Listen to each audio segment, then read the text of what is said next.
Alright, hey there everybody, I'm back here with another video and I'm going to teach y'all how to make a white cream sauce. Essentially an Alfredo sauce, but I don't really have Parmesan.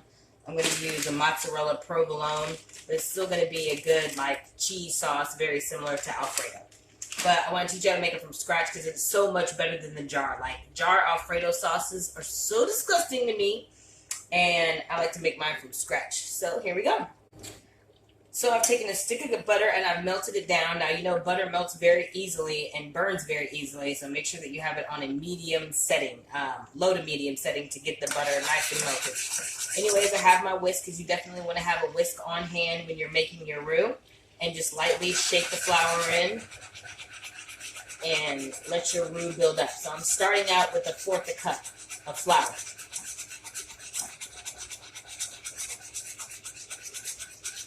Just whisking it in,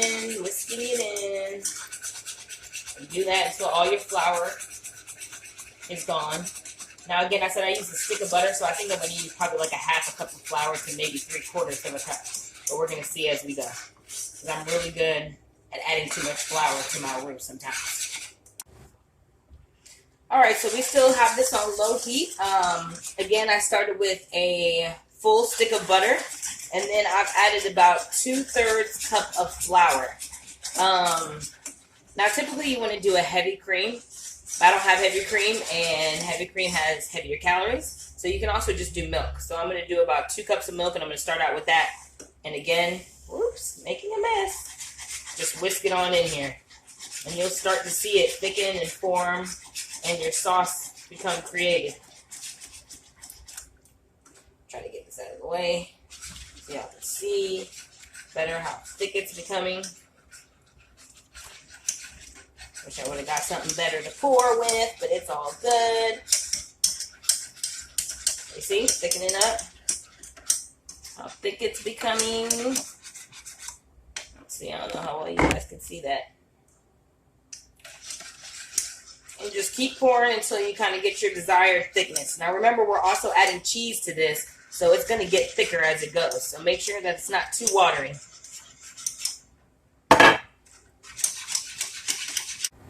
So what I've done now is I've seasoned my roux.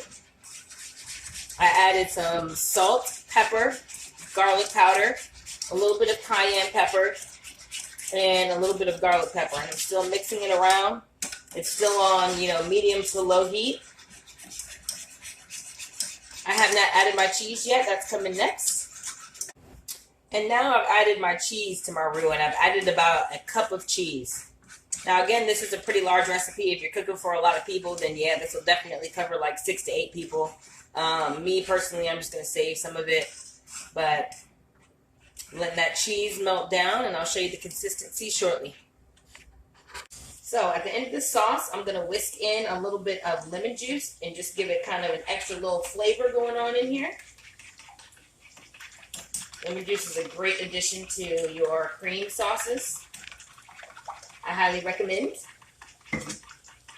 And now while my cream sauce is resting, I'm going to go ahead and do my shrimp. So I seasoned my shrimp in a little bit of lemon pepper seasoning and a little bit of Cajun seasoning. And in here I have butter, a little bit of oil, and some chopped garlic. Again, you don't want to cook this on too high. Shrimp overcook extremely easily. So make sure you have your temperature on medium. So while my shrimp are cooking, I'm going to take a fresh lemon, squeeze that over there a little bit. Give it a good squeeze in the middle of cooking your shrimp. And it's about time to turn these over. I don't want to cook them all the way because I'm going to put the pasta and the sauce into this pan. Alright, so now we're kind of at the end of all this. I'm going to keep that butter and that shrimp and that garlic in here. And I'm just going to go ahead and add my pasta directly to this pan right here, which I still have on. I want it to catch all that garlic flavor, all that butter, all the shrimp. So I'm going to put it directly into the pan. And then last but not least, we let our our sauce thicken up. So we have our made from scratch Alfredo sauce. You want it to have a little thickness to it. And I'm going to pour this directly on top of here. And I'm going to let the shrimp, the pasta, and the sauce all cook together for a little while. So a little hint to this, don't quite cook your pasta all the way through because you're going to cook it for another couple of minutes. I'm just going to let all this kind of sit together. Get nice and delicious over here. So now we've let this sit for about 5 or 10 minutes and it's gotten the desired, thickness and consistency that you would want. See, everything's not too soupy. We got our shrimp in here. Everything looks amazing. And this is a nice little shrimp pasta dish. As y'all can see, I'm clearly addicted to pasta. But this is very delicious and you will enjoy it thoroughly. Thanks. Bye.